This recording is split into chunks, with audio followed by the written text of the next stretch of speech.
Ya, Assalamualaikum warahmatullahi wabarakatuh. Teman-teman, pada video kali ini bersama DJ Adi, kita akan lanjut membahas soal matematika USM STIS tahun 2017. Kali ini nomor yang akan dibahas itu nomor 3 dan nomor 4. Dan untuk soal-soal selebihnya akan kita bahas pada video-video berikutnya ya.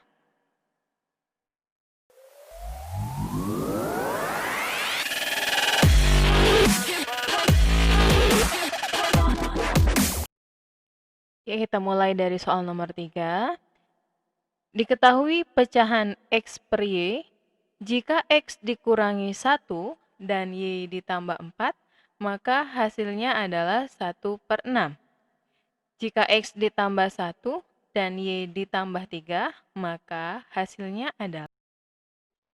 Di soal nomor 3 ini kita sudah mengetahui bahwa pecahan yang diketahui itu bentuknya X per Y, sehingga kita buat X per Y, dan dari soal juga diketahui katanya X itu dikurangi 1 dan Y ditambah 4. Kita buat di sini ya, X dikurang 1 dan Y ditambah dengan 4. Hasilnya itu 1/6. Ini diketahui dari soal 1/6. Nah, kemudian dari bentuk pecahan ini, kita bisa mencari nilai X dan nilai Y, di mana dari pecahan bisa kita ambil X dikurang 1 sama dengan 1, ya. X dikurang 1 sama dengan 1, didapatlah nilai X itu 1 ditambah 1, jadinya 2. Nah, untuk nilai Y, itu bisa kita ambil dari penyebut Y ditambah 4 sama dengan 6, dan nilai Y-nya juga kita dapatkan 2. Setelah kita dapat nilai X dan nilai Y, langsung kita lihat yang ingin ditanya itu X ditambah 1 dan Y ditambah 3, hasilnya berapa? Ya, kita buat di sini.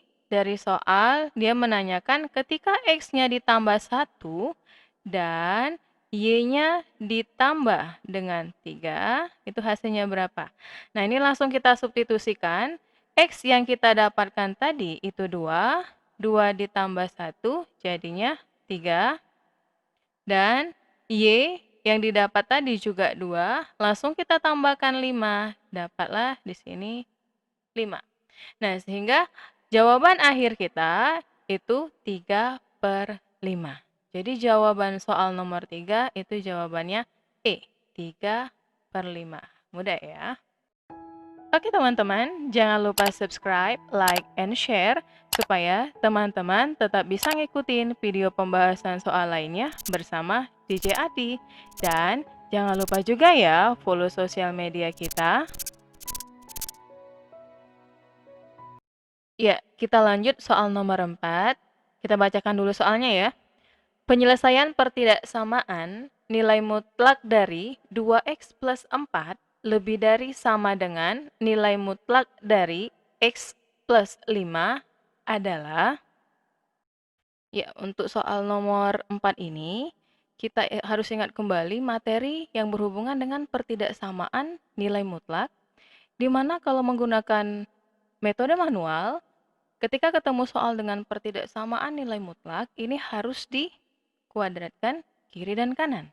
Cuman, pada kesempatan kali ini kakak akan menjelaskan dengan cara lain, di mana kita nggak usah nih dikuadratin kiri dan kanan. Kakak ada metode lain dengan menggunakan jurus sikat. Wow, apa tuh jurus sikat? Jurus sikat itu adalah isian singkat. Nah, gimana isian singkatnya? Oke, dikarenakan ini ada dua ruas, kita buat dulu ya. Ini untuk ruas kiri, yang ini ruas kanan. Ruas kiri, ini ruas kanan. Jurus sikatnya tinggal kita kurangkan aja. Ruas kiri dikurang dengan ruas kanan dikali ruas kiri ditambah ruas kanan. Nah, berhubung di soal itu menggunakan tanda pertidaksamaan lebih dari sama dengan, maka ini pun kita gunakan lebih dari sama dengan. Di sini ruas kanannya kita buat 0. ya. Nah, ini yang dimaksud dengan jurus sikat tadi. Jadi tinggal kita kurangkan ruas kiri dikurang dengan ruas kanan dikali ruas kiri ditambah ruas kanan.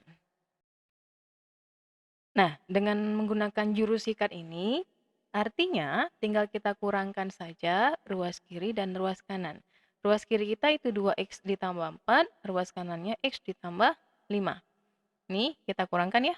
2x dikurang x jadinya x, 4 dikurang 5 jadinya negatif 1. Dikali, sekarang kita tambahkan 2x ditambah x itu 3x, 4 ditambah 5 jadinya plus 9. Untuk tanda pertidaksamaan, kita sesuaikan dengan soal. Karena ini menggunakan lebih dari sama dengan, maka kita gunakan lebih dari sama dengan. Jika soal menggunakan kurang dari, artinya di sini juga menggunakan kurang dari. Ini 0 harus dipakai 0 ya untuk ruas sebelah kanannya. Berikutnya, tinggal kita cari akar-akar dari faktor ini. Karena ini x dikurang 1, artinya kita dapat akarnya x sama dengan 1. Dan dari 3x ditambah 9, kita dapatkan akar x sama dengan negatif 3. Bisa ya negatif 3 dari mana? 9 dibagi 3 itu 3, karena dia pindah ruas ke kanan, dia jadi negatif. Setelah kita dapatkan akar-akarnya, 1 dan negatif 3, kita letakkan kedua akar itu ke dalam garis bilangan. Yang kecil itu negatif 3, kita letakkan di sebelah kiri, dan 1 di sebelah kanan. Karena ini ada tanda sama dengan, maka ini kita buat penuh. Berikutnya kita akan mengecek daerah penyelesaian dari garis bilangan ini, apakah di kanan, di tengah, dan di kiri. Caranya kita lihat aja tanda dari koefisien X di sini. Karena di sini koefisiennya 1, berarti tandanya positif. Dan yang di sini koefisien X-nya 3, dia juga positif. Jika kita kalikan, positif dikali positif, itu jadinya positif. Maka tanda untuk daerah yang paling kanan, ingat ya, daerah yang paling kanan itu tandanya juga positif. Dari mana positif tadi? Hasil perkalian koefisien X yang depan dan koefisien X yang belakang. Artinya, ketika di depan ini dia tandanya negatif, di sini kalau di sini seandainya positif, maka kalau dikalikan jadinya negatif, berarti daerah sebelah kanan sekali, dia akan menjadi negatif. Berhubung ini sama-sama positif, kalau dikalikan jadi positif, maka daerah yang paling kanan itu akan menjadi positif.